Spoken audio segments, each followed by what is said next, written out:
Magkakabit muna ako ng kortina. Medyo mataas.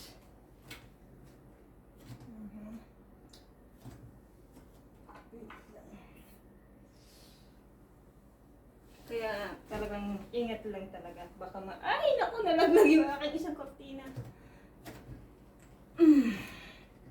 Hindi ko maabot pa. Abutin. Nalaglag. Okay. Opa. Wait lang. Medyo ano eh. Hindi ko kasi tinanggal na din sa kabila kasi para isang lagayan na lang. Ano ba ito? Parang isa.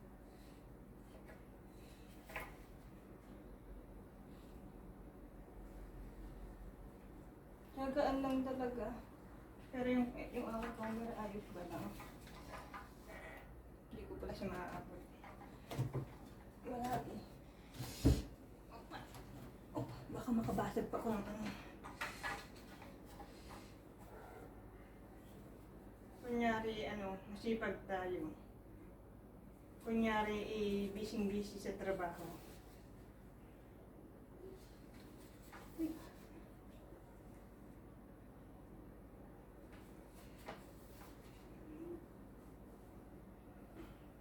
Wala, sinusulit ko lang yung ating day off.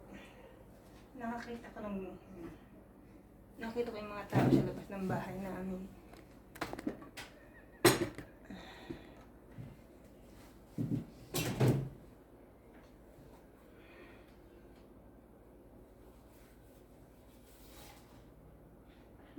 Hindi pa ako tapos. Matagal bago matapos.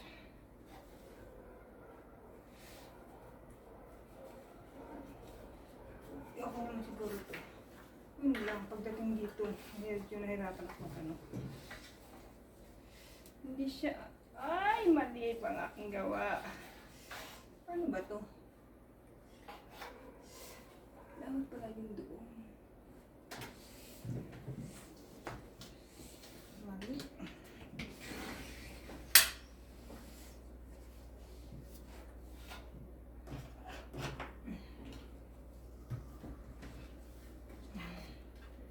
Opa.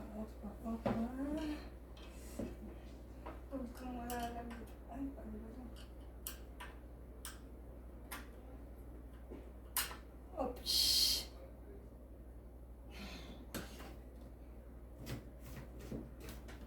Ingat na ingat at baka malaglag.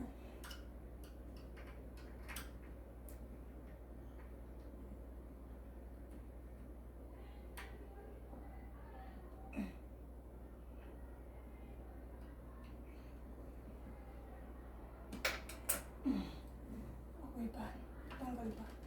Tanggal ba? Hindi siya matanggal. Ay, puto! Okay. Medyo mahirap pala siyang ayusin. Mahirap siyang tanggalin.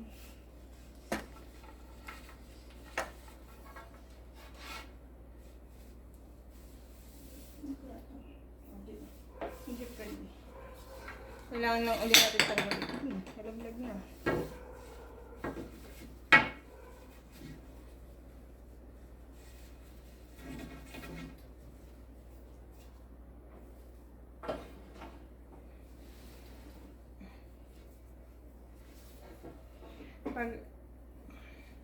Madali lang naman siyang ikabit, tsaka ang ganda ng kulay niya.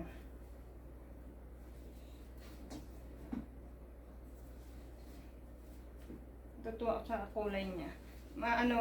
Kulay orange siya na may gold. Oh, gold siya pag may nasisikatan ng pag may liwanag.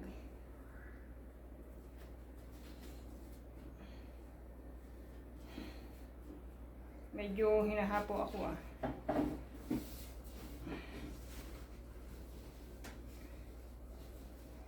Kung kailang gabi, siya ka nagkakabit ng kortina. Hindi, ngayon lang kasi sinipag.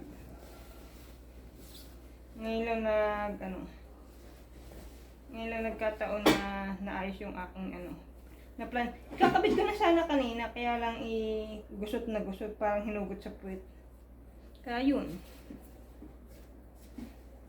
Siyempre, maglalagay na rin lang tayo ng kortina. Ayusin na natin.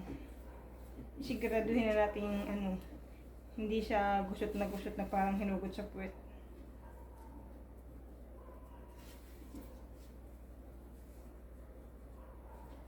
Pero kinakabahan ako sa niya.